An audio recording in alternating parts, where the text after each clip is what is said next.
صلوا على سيدنا تسليما اللهم صل على سيدنا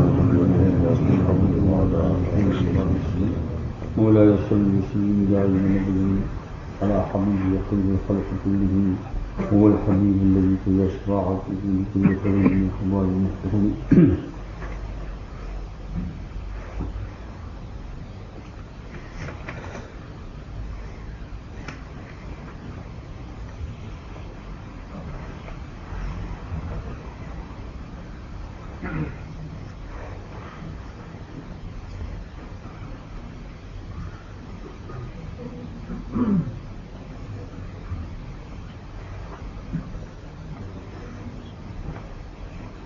یہ لمبا بیان ہے میرا شریف میں، آپ بہت مرتبہ سن چکے ہیں، تو اس کا خلاصہ یہ ہے کہ رسول اکرم صلی اللہ علیہ وسلم معراج شریف میں تشریف لے گئے تو آپ صلی اللہ علیہ وسلم کو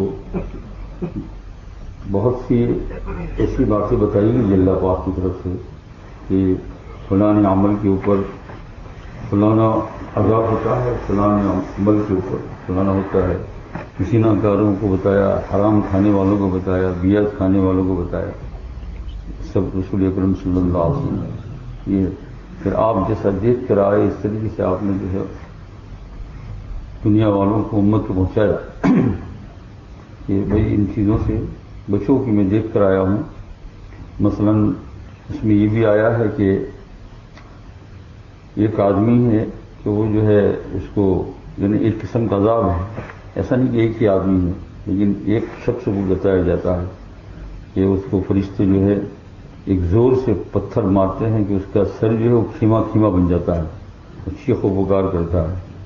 پھر وہ پتھر جو ہے جو اس کو مارتے ہیں تو لڑکتا ہوا فرشتے کے پاس واپس آ جاتا ہے، اتنے میں اس آدمی کا سر اچھا بھی ہو جاتا ہے. پھر مارتے ہیں، پھر اس طرح چکتا ہے، مر نہیں جاتا. پوچھا گیا کہ یہ کون ہے تو کہا کہ یہ آپ کی امت کے وہ آدمی کے عذاب کی مثال ہے کہ جو صبح کی نماز کے اندر سو رہے ہیں، نماز نہیں پڑھتے ہیں، بلا عذر گھر میں کیا کرتے ہیں، سو جاتے ہیں. دیکھ لیجیے آگے بات سنیے اس معمولی چیز.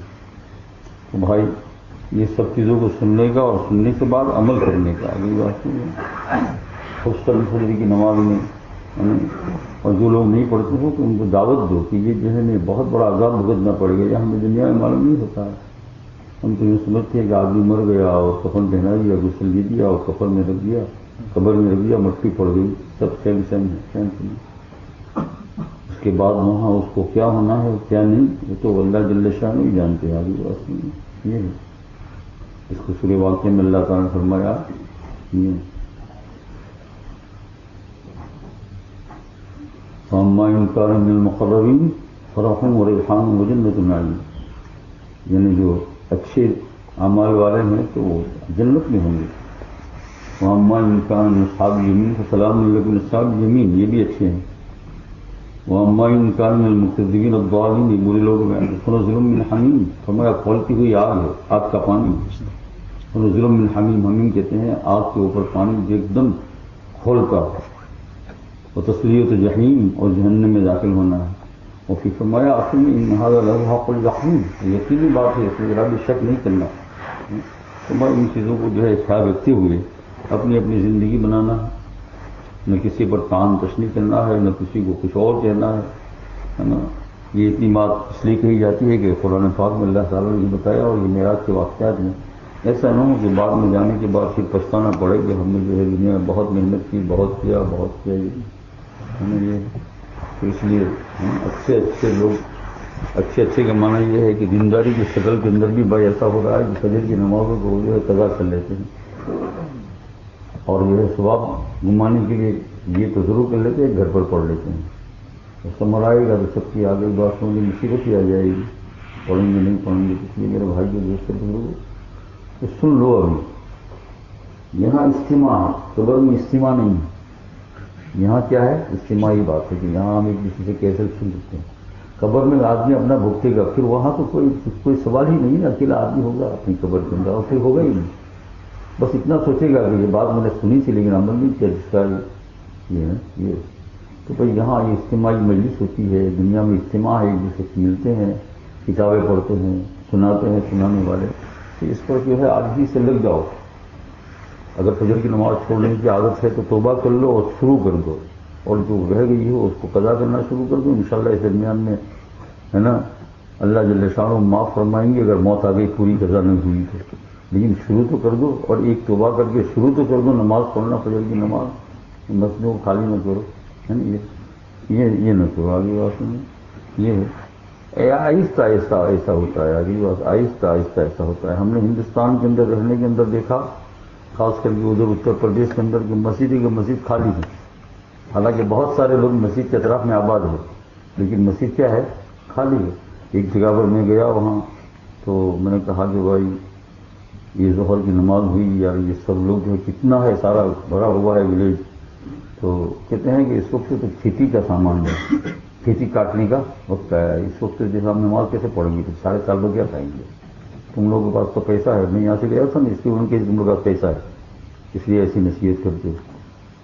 دیکھو کتنا دماغ خراب ہو گیا. تو بھائی کہیں یہ مرض ہمارے اندر بھی نہ لگ جائے کہ ہم کمانے کے اندر، کھانے پینے کے اندر، کہ رات کو جو ہے کمانے کی زندگی ہے، صبح میں فجر کی نماز قضا کر دی. ایک نماز قضا کرنے کا کیا آخرت میں نقصان ہے اگر اس کو اللہ تعالیٰ بتلا دیں. یا تو آدمی دنیا بڑا ہو جائے، کالی داڑھی والا آدمی کیا ہو جائے؟ بڑا ہو جائے، مارے گن کے اس کی داڑھی بھی سے ہو جائے. جیسے قیامت کو ذکر ہے یوم یجعل الولدان نشیبا، جس دن جو ہے جوان بھی بوڑھا ہو جائے گا. تو اگر معلوم ہو جائے گا کہ ایک نماز جان بوجھ کر پسند چھوڑی، آخرت میں اس کا کیا نقصان ہوا، کہاں لکھا گیا وہ، اگر اس کو معلوم ہو جائے تو دیکھیں اس کی گاڑی جو ہے جو تعلیم کی سفید ہو جائے. یہ اللہ تعالیٰ سے بات ہے. اس لیے میرے بھائیو دوست بزرگ، بہت لمبی بات نہیں کرتا ہوں. اپنے آپ کو عمل کے اوپر کیا کر لو، تیار کر لو. آج ہی سے درود پاک پڑھو اللہ کے رسول صلی اللہ علیہ وسلم. اور مخالفت حضور کی بہت بڑی. آج ہی میں حدیث پاک پڑھا رہا تھا بخاری شریف، تو اس میں ایک روایت آئی کہ ایک صحابی رضی اللہ تعالیٰ عنہ کا واقعہ ہے ان کے والد صاحب کا. تو ان کا نام حزن تھا. کیا نام تھا؟ حزن. اور حزن کے معنی کیا ہے؟ سخت زمین کو کہتے ہیں، پتھریلی زمین کو جس میں پیداوار وغیرہ نہیں ہوتی ہے، بنجر زمین کہتے ہیں یہ. تو حضور صلی اللہ علیہ وسلم آئے، سر کیا نام ہے مسمو کا، آپ کا نام کیا ہے؟ تو کہا حزن. تو کہا نہیں تم حزن نہیں ہو، تم سہل ہو، یعنی نرم زمین. اب وہ سمجھ گئے یہ مشورہ ہے حضور کا کہ میں اپنا حزن نام ہے، تو مشورے پر عمل کرنا ضروری نہیں. انہوں نے کہا میرے دادا نے جو نام، میرے باپ نے جو نام رکھا ہے نا وہی میں رہنے دوں گا، حزن. تو ان کے لڑکے بیان کرتے ہیں کہ میرے باپ نے نام تو نہیں بدلا، لیکن آج تک میرے خاندان کے اندر سختی رہی، کوئی دن خوشیاں نہیں آیا. حضور صلی اللہ علیہ وسلم کی اس مشوروں کو، خالی مشورہ حکم بھی نہیں تھا، مخالفت نہیں کی، مشورہ تھا. اس مشوروں کو نہ ماننے کی وجہ سے آج تک میرے خاندان کے اندر خوشی نہیں آئی، ہر وقت غمی. یا آج میں بخاری شریف پڑھا رہا تھا نا طلبا کو، تو اس میں یہ روایت آئی. یعنی عنوان یہ تھا امام بخاری رحمۃ اللہ علیہ کا کہ نام کیسا رکھنا چاہیے اور ایک نام کو بدل سکتے ہیں یا نہیں. یہ تو اس عنوان کے اوپر انہوں نے جو ہے یہ واقعہ بیان، یہ حدیث پاک بیان کی امام بخاری رحمۃ اللہ علیہ، کہ وہ نام نہیں بدلا، مشورہ سمجھ کر حزن ہی نام رکھا. پھر اس کا تو انتقال ہو گیا، اب کیا نام بدلیں گے؟ انتقال ہو جانے کے بعد تو نام نہیں بدل سکتے ہیں، نہ چلے گئے. تو اس کا کہتے ہیں آج تک اثر ہے ہمارے اندر، ہمارے خاندان میں بس گمی ہی گمی، اتنا مشورہ. تو کیا خیال ہے آپ کا جب حضور کی نافرمانی کرے تو گھر میں خوشیاں ہوگی؟ یہاں سے سمجھ میں آتی ہے بات. اب آج جو ہے لوگ بہت شکایت کرتے ہیں، میرا کہیں بیٹا ایسا ہو گیا، کہیں ایسا ہو گیا، کہیں ایسا ہو گیا. بھائی پہلے آپ جو ہے اس طرف نبی کو پہلے یہ دیکھو کہ ہم کتنے نافرمان ہیں حضور کے، کہاں کہاں ہم نے حضور کے احکام کو توڑا ہے، پورے گھر میں، اپنے اخلاق میں، عادات میں، سب میں دیکھ لیں، کھانے میں، پینے میں، ہر چیز میں. بلکہ یوں کہا جائے گا اللہ تعالیٰ حفاظت فرمائے کہ بعض گھروں میں تو الف سے لے کر یہ تک مخالفت ہے، ہر چیز میں مخالفت ہے، پہننے میں، کھانے میں، پینے میں، عورتوں کے کپڑے، مردوں کے کپڑے، ہے نا، ہر چیز کے اندر. تو پھر خوشی آئے گی. پھر آپ کہتے ایک تعویذ بنا دو، دعا کر دو، کام بنے گا؟ کیسے بنے گا؟ تعویذ سے کیسے کام بنے گا؟ تعویذ ایک کاغذ کا ٹکڑا ہے، اس پر چند چیزیں لکھی ہوئی ہے. تو ایسے تو لاکھوں کتابیں لکھی ہوئی ہے. ارے بھائی تعویذ کو کیا کرو گھر میں رکھ کر؟ تمہارے گھر میں تو قرآن مجید ہے پورا، تو قرآن مجید سے بڑھ کر کوئی بات ہو سکتی ہے؟ پورا قرآن مجید ہے تمہارے گھر میں، لیکن ہو کیوں نہیں رہا ایسا؟ اس لیے نہیں ہو رہا ہے کہ یہ حدیث پاک آپ نے سنی، ایک مشورہ کو قبول نہیں کیا، تو وہ صحابی خود اقرار کرتے ہیں کہ میرے باپ نے مشورہ قبول نہیں کیا اور حضر ہی نام رکھا، خالی مشورہ نہیں قبول کیا، تو پھر جو کھلم کھلی مخالفت کرے حضور کی تو پھر کیا ہوگا؟ بچوں میں، لڑکیوں میں، بولنے میں، کھانے میں، پینے میں۔ اس لیے میرے بھائی لمبی لمبی بات نہیں کرتا، حق تعالیٰ جل شانہ سے دعا کرو کہ اللہ تعالیٰ ہم کو بھی حضور کے فرمان پر چلنے کی توفیق، اور اتقوا اللہ ولتنظر نفس ما قدمت لغد، چیکنگ بھی کرو کہ ہم کہاں پھٹکے ہوئے ہیں حضور کا، یعنی خاص کر کے جہاں جو کام حرام ہے تو وہ تو حضور کی نافرمانی، اللہ کی بھی نافرمانی ہوئی، لیکن حضور کی بھی تو نافرمانی ہوئی نا۔ کتنے ایسے کام ہیں جو حرام طریقے سے ہمارے گھر میں ہو رہے ہیں، جس کو ناجائز کہتے ہیں، ترک نماز ہو یا پھر غیر محرموں کے ساتھ خلط ملت ہو، ملنا جلنا ہو، مرد پرائی عورتوں کے ساتھ بے تحاشا ملتے ہیں اور عورتیں جو ہے پرائے مردوں کے ساتھ، ایک مجلس ہوتی ہے، شادیاں ہوتی ہے، شوہر بھی بیٹھا ہوا ہے، بھائی ایسا نہ کرو، ایسا نہ کرو، اسی سے عذاب آتا ہے۔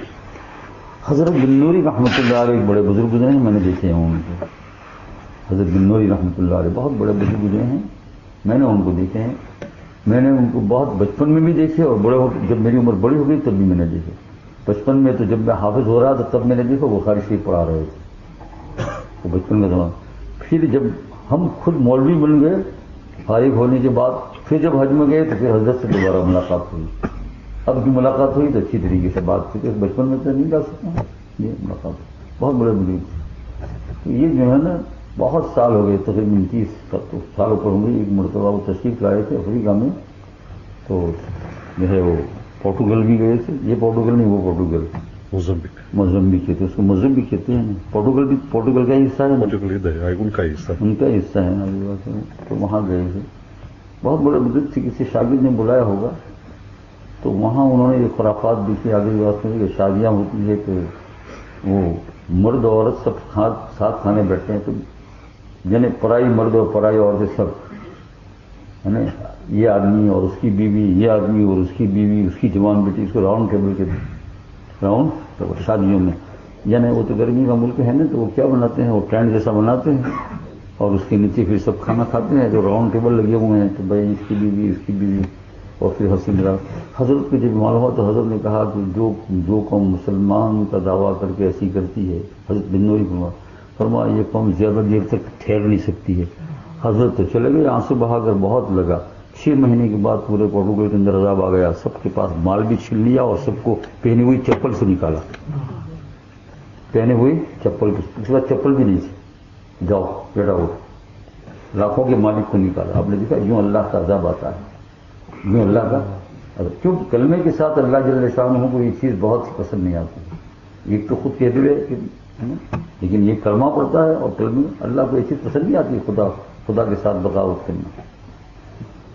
اس لیے آج میرے بھائیو دوستوں اور بزرگ آگے بات وہی دیکھنی ہے، آگے بات لوگ پوچھتے ہیں کیوں تکالیف، اس کا جواب اس میں ڈال جواب ہے اس کے اندر، تکالیف نہیں کرنی، اللہ ایک دوسرے کو کہتے بھی رہو اور پھر جو ہے دعوت بھی دیتے رہو، خاص کر کے ہے نا حلال اور حرام کیا ہو رہا ہے سب لوگ چیک کریں، جو بظاہر ہماری ذمہ معلوم ہوتی ہے تو ہم بھی چیک کریں کہ اندر سے کیا کیا خرابیاں ہمارے اندر بڑی ہوئی ہے۔